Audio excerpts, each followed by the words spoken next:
Hoje, os favoráveis a Dilma e Lula vão fazer manifestos em alguns pontos do Brasil.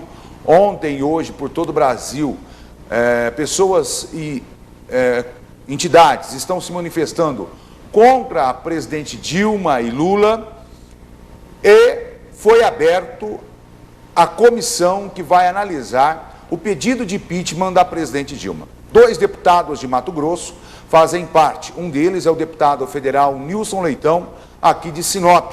Hoje pela manhã aconteceu a sessão ordinária e o prazo para que a presidenta Dilma se defenda começou a valer. Nós estamos ao vivo com o deputado federal Nilson Leitão por telefone. Deputado, Congresso Nacional, Brasília está fervendo, a gente ouve isso em todos os noticiários. Como que o senhor tem visto todas estas manifestações, todas estas gravações e este momento que o Brasil está enfrentando, momentos de turbulência e momentos, acima de tudo, de muita tensão, deputado? Bom dia. Bom dia, Rôdio, bom dia a todos os telespectadores. É sempre uma alegria e para mim um sinal de prestígio estar falando com vocês. Dizer que Brasília vive o retrato de um Brasil entristecido, né, com o governo, com a política brasileira, com a classe política como um todo.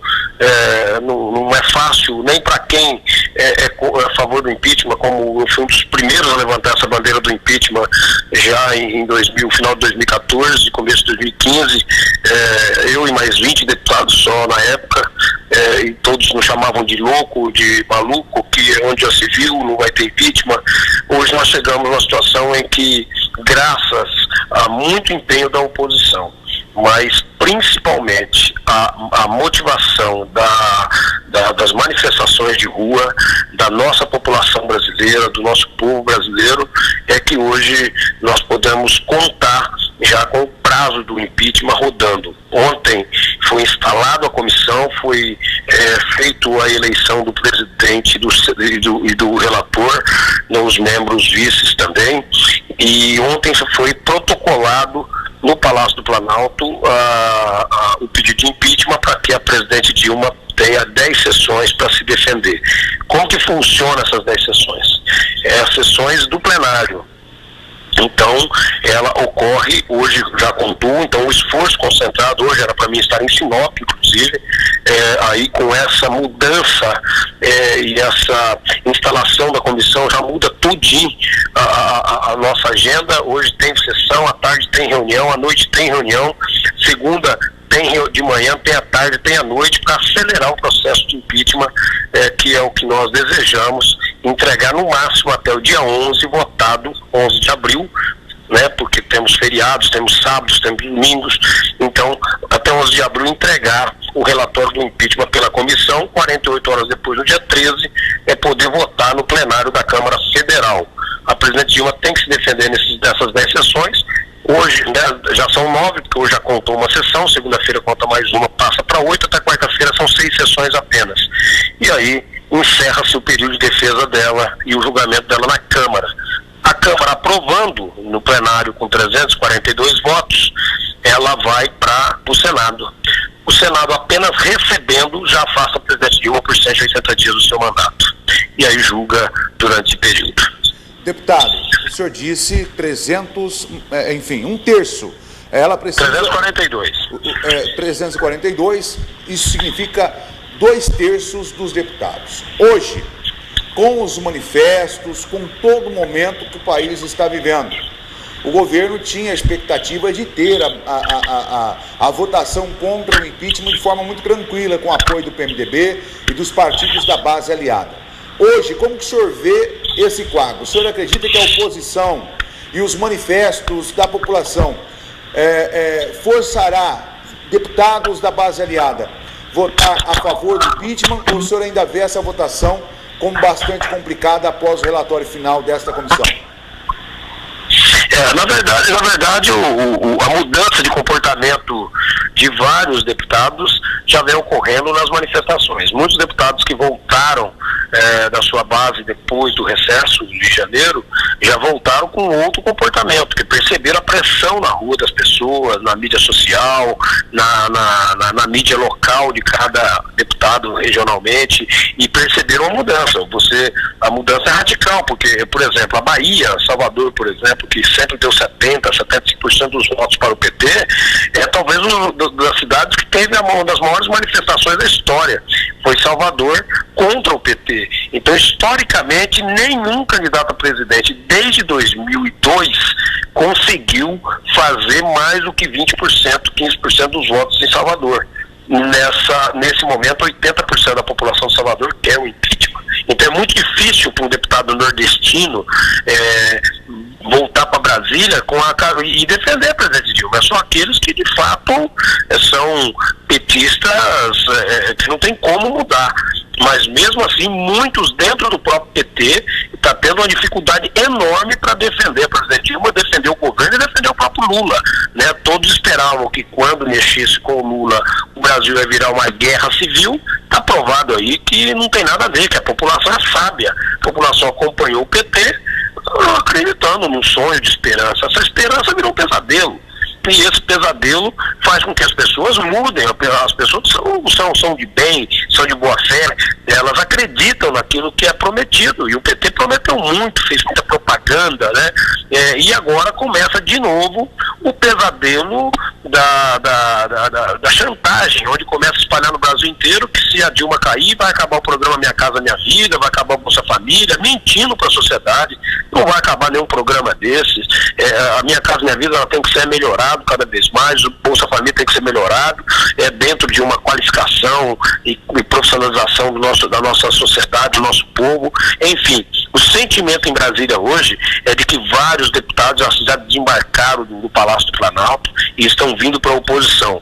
Deputados que bateram muito contra nós. Hoje é fácil subir na tribuna e criticar a presidente Dilma. E no meu caso, pessoalmente, eu fiz críticas à presidente Dilma em 2011, 2012, quando ela tinha 70% de aprovação, e eu já a criticava bastante, né, porque eu já não concordava com o comportamento do PT no governo. Hoje, eu tenho certeza absoluta que dentro da comissão nós teremos no mínimo 40 votos dos 65, e dentro do plenário eu não tenho nenhuma dúvida que alcançaremos 342 votos, a não ser que ocorra algo muito diferente do que nós estamos vendo. O PP já está desembarcando, o PRD tem 25 deputados que era da base da Dilma, que também já anunciou a saída do Ministério dos Esportes. Enfim, é um novo momento político que tem que ser aproveitado agora, mas a população tem que continuar se acendendo nas ruas. Obviamente, eu não posso deixar de parabenizar aí a população de Sinop, que foi para as ruas de novo ontem, o comércio, os empresários, as donas de casa, as pessoas de bem da nossa cidade falaram: não dá mais, nós não suportamos mais o que está acontecendo.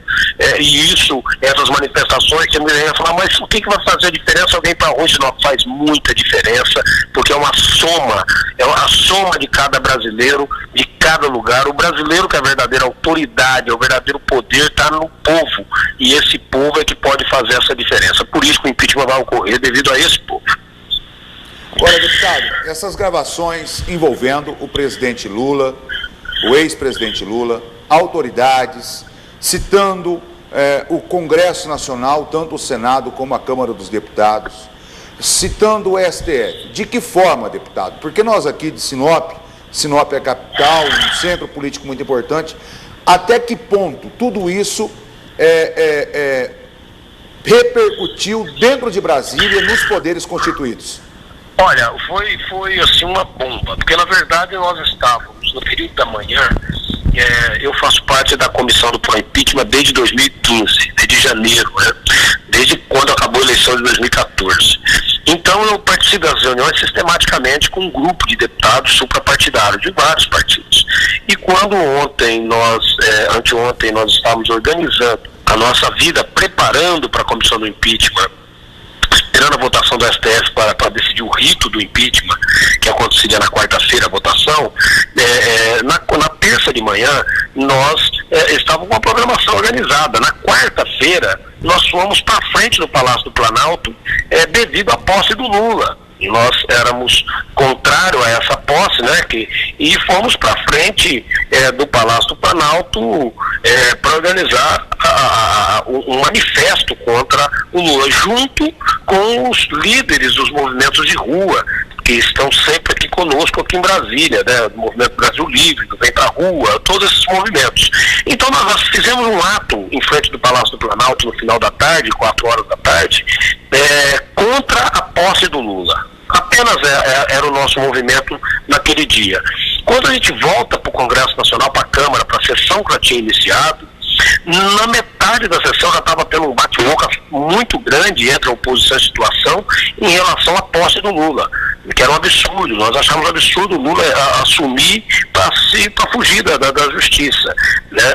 E aí, quando no meio desse caminho estoura assim a notícia na imprensa do vazamento do grampo telefônico do Lula, e ele foi sendo colocado de forma segmentada. Colocou primeiro uma gravação, daqui a um pouquinho vazou mais uma, daqui a pouco vazou mais outra, primeiro falando com a Dilma na questão do termo de posse, depois falando sobre a Rosa Weber, a ministra do STF, que tinha que ter poder, daqui a pouco falou do Janot, que é o Procurador-Geral da República. Então foi assim um escândalo, os petistas ficaram abalados, abatidos com isso, ao invés de explicar, começaram a atacar o juiz Sérgio Moro, dizendo que ele vazou uma gravação, e aquilo foi uma bomba, 5 e pouco da tarde, e aí que foi o mais impressionante. Aquilo, muita gente foi para a tribuna, todos nós fomos para a tribuna, organizamos e fomos de novo para frente do Palácio do Planalto, era mais ou menos 6 horas da tarde. Tinha 500 pessoas, 5 e meia, 6 horas.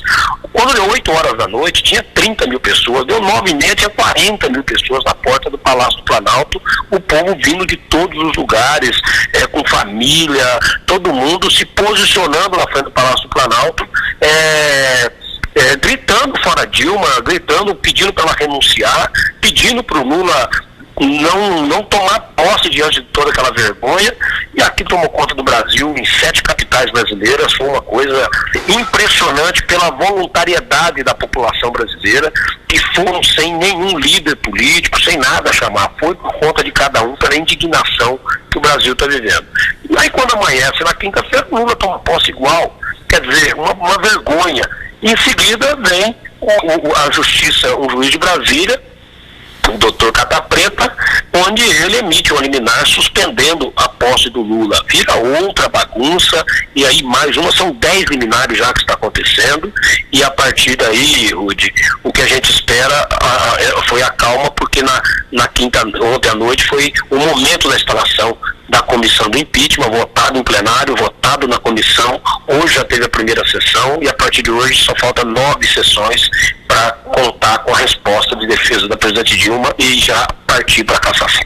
Deputado, eu não posso deixar de perguntar para o senhor, porque a notícia em Mato Grosso está no Folha Max, está na Gazeta Digital, a notícia de que deputados de Mato Grosso que estão na comissão receberam doações de empresas investigadas na Lava Jato, e o nome do senhor é citado. Qual a explicação que o senhor tem para a sociedade, se tem alguma explicação no sentido dessa matéria, já que ela quer vincular as doações que foram dadas à campanha do senhor, por exemplo, por empresas que estão sendo investigadas pela Lava Jato? Como o senhor vê toda essa movimentação? Não, normal, já é arrebentado. Isso já foi o ano passado, já colocaram isso em toda a imprensa, quando montou a primeira comissão de impeachment no mês de novembro, né? Onde eles fizeram uma avaliação dos deputados que respondem a algum tipo de ação, e também deputados que receberam doação. Na verdade, eu não recebi essa doação diretamente na minha campanha. Essa doação foi feita pelo PSDB Nacional, como eles doam para todos os candidatos a presidente da República, e o Partido Nacional, ele acaba dividindo isso para várias candidaturas no Brasil inteiro. E como eu fui um dos candidatos de Mato Grosso, eu fui beneficiado com uma dessas doações de forma legal, Caixa 1, declarado, sem nenhum problema, as minhas contas tudo aprovado, não é relação pessoal, e mesmo que fosse uma relação com empresa, não tem nenhum problema, porque o que não pode é Caixa 2, a lei é totalmente, ela permite essa doação, ela não tem nenhum problema legal com isso, de transparência. E por um outro lado, a doação não influencia no meu comportamento da Câmara. Eu fui um dos primeiros deputados a brigar com o PT e apoiar a Operação Lava Jato, continuamos apoiando. A CPI da Petrobras foi um dos que mais pegou assinatura para a CPI da Petrobras Petrobras foi eu, a CPI do BNDES foi nós que abrimos, com a assinatura minha, eu fui um dos autores, a CPI da FUNAI, que eu sou relator. Então, nada disso influencia ou importa. Agora, é claro, tudo que o governo quer nesse momento é tentar enfraquecer a base que é a favor do impeachment, para tentar enfraquecer o impeachment. Isso faz parte, infelizmente, é o jogo. Nós estamos vivendo um momento muito difícil, é uma guerra política acontecendo no Brasil, e não adianta querer falar que alguém vai sair ileso. Campanha eleitoral até 2014 eram feitas com doações de empresas no Brasil inteiro, dentro da lei, permitido dentro da lei. O que não pode, e o que está sendo acusado do PT, qualquer diferença de doação, é a diferença de alguém, como o PT fez, pegar um contrato da Petrobras com essas empresas e exigir que essas empresas dessem 10% de propina desses contratos. Não é o nosso caso, eu sou de oposição. O governo não me apoia em nada, muito pelo contrário, não chego nem perto do Palácio do Planalto para ser bem recebido, porque eu sou oposição ao presidente Dilma, declaradamente um dos líderes da oposição na Câmara Federal, e dos 65 deputados, 62, pegar os 513 deputados, 400 vão aparecer. Porque, por exemplo, a Odebrecht eu não tenho doação dela, mas poderia ter tido. Por quê? Porque ela é uma empresa do Brasil, atua em todos os estados, em Mato Grosso, por exemplo, até a concessão da BR-63, então ela apoia os políticos. Nos Estados Unidos isso é normal, lá ninguém nem comenta esse tipo de assunto, porque lá tem outra cultura. Lá eles têm a consciência que o setor privado é que tem que bancar campanhas eleitorais. O dinheiro público tem que ser para saúde, educação e assim por diante. No Brasil ainda não tem essa cultura, ao contrário, não querem mais doação e não terá doação em 2016 porque mudamos a lei, só de pessoas físicas. Mas é muito tranquilo, isso cada vez aparece uma coisa para tentar denegrir a imagem, fazer isso, mas não é isso que vai afetar, porque o mais importante é que não influencia no meu voto, não influencia no meu comportamento dentro da Câmara, não tem ninguém que me compra, nem empresa, nem pessoa física, ninguém. Eu faço aquilo que a população deseja. Eu defendo o impeachment porque é um sentimento da sociedade e porque eu não acredito no governo do PT e vou continuar lutando para que o PT saia do poder. Deputado, obrigado pela participação ao vivo aqui no Jornal Sinop Agora, com exclusividade. E nós, é bom para que a sociedade saiba qual tem sido a função do deputado que representa Mato Grosso e, acima de tudo, a cidade de Sinop. Um abraço. Um grande abraço, que Deus abençoe a todos. Tá aí, falamos ao vivo com o deputado federal Nilson Leitão, ao vivo de Brasília, Distrito Federal, onde está acontecendo todas estas manifestações políticas, toda essa movimentação de impeachment, enfim, momento histórico para o Brasil, e nós estivemos falando aqui com o deputado Nilson Leitão, que faz parte dessa comissão que analisa o pedido de impeachment da presidente Dilma.